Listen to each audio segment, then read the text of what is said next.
Saudara, mari kita lanjutkan lagi deepening dan broadening dari Tai Chi. Bisa sampai ke arah mana ini ilmu Tai Chi ini? Ya. Dan alasannya bagaimana itu harus dijelaskan kan? Kalau kita mau menjadi di dunia kan? Ya, nah, kali ini kita akan membahas ADHD, Attention Deficit and Hyperactive Disorder. Ya. Ini satu masalah kelainan atau gangguan syaraf ADHD ini yang mempengaruhi kemampuan seseorang untuk fokus, mengendalikan impuls, dan mengatur tingkat aktivitas. Meskipun umumnya terdiagnos pada anak masa kanak-kanak, ADHD dapat berlanjut hingga dewasa. Ya. Nah, menarik sekali bagaimana orang-orang kuno, meskipun waktu itu belum ditumbuh ilmu psikologi, tapi dia sudah melihat sesuatu apa itu cara mendidik yang apa memperhatikan hal ini. Ya, misalnya aja di Baghdad itu ada seorang guru yang terkenal tapi sederhana dan ada seorang murid yang minta-minta untuk diangkat sebagai apa, murid diangkat sebagai murid sesungguhnya dari dia, ya toh, seorang anak muda ditolak dulu ya untuk dites apakah dia serius apakah enggak ini atau hanya mau sok-sokan aksi-aksian aja, tolak-tolak sampai akhirnya ditanya mau belajar sungguh-sungguh, ya oke guru, ya dia kasih segelas air penuh, ya. Nah, Anda sekarang keliling jalan kaki ke kota Baghdad sampai ke rumah sini dan itu air di gelas tidak boleh keluar dari gelas tetes pun karena sudah terlanjur janji begitu, ya akhirnya diusahakan betul itu, ya. Dia jalan terus sampai jaga terus. Nah, pada saat itu nggak ada lagi attention deficit dan hyperactivity disorder.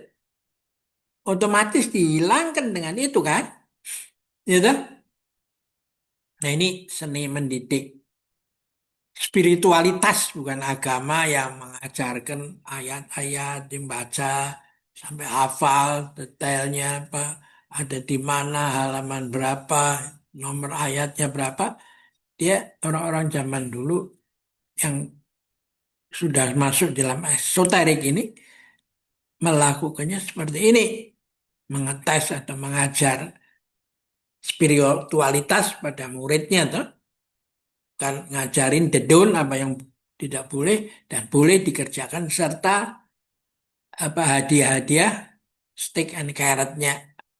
Kalau nggak dilakukan kena steak, kalau dikaitkan dengan carrot itu yang masih dalam tingkat eksoterik gitu ya. Kalau sudah esoterik ya, ya mesti cari guru-guru yang seperti ini. Gitu. Dalam itu di dalam perguruan kungfu itu terjadi. Misalnya Anda disuruh kuda-kuda ini, begini. Sininya dikasih cangkir, sini kasih cangkir. Di bawahnya dikasih dupa sehingga kuda-kuda nggak boleh melorot karena capek itu. Kalau melorot karena kena dupanya panas toh. Lalu di pahanya juga dikasih mangkok lagi. Kepalanya dikasih buku atau apa saja sehingga apa bentuk format tubuhnya itu terbentuk dari situ, ya toh. Nah, terus begitu. Nah, pada saat itu yang disebut perkembangan saraf ini dia apa diobatin, diperbaiki dengan terapi gerak itu, apa psikofisioterapi seperti dikatakan oleh M.A.W. Brouwer dan juga Dr.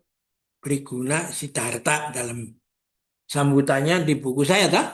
Ya. Nah, latar belakangnya ini apa? Nah, Lao Tzu mempunyai basic yang mengatakan begini, setiap hari satu langkah, meski perjalanan masih ribuan li. Dan kita juga tidak tahu apa bakal masuk surga, neraka, nirwana, atau hanya seperti nyamuk, lalat, kecoa, dan sesek, dan lain-lain itu yang hidup lalu hilang mati dimakan atau apa saja nanti udah selesai nanti hidup lagi apa segala yang lain ya dah. Nah, lalu bagaimana? Lalu aspek masa depannya di mana? Hidup sesudah matinya itu gimana? Apakah jadi baik atau enggak? Nah, enggak ada lain jalan yaitu setiap hari berbuat baik meski banyak rintangan itu ya. Nah, ini bisa dikatakan oleh pihak yang lain dengan modus Tuhan tidak akan merubah nasibmu kalau kamu tidak mau merubah nasibmu sendiri. Nah, dalam cerita silat itu disebut ini golok pembunuh naga, ya, supaya Anda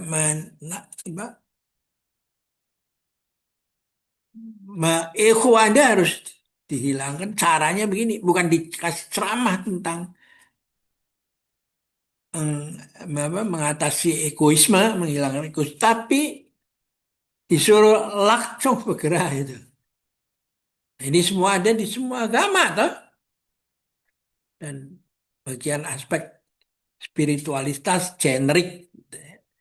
Jadi Anda tidak usah pindah agama, agamamu. Tapi kelihatannya kalau itu sudah mulai deepening dan broadening, nanti Anda akan sampai kepada ini dan menemukan hubungan keterkaitan dengan yang lain-lain, toh. Oke, kita akhiri dulu di sini. Sampai jumpa lagi.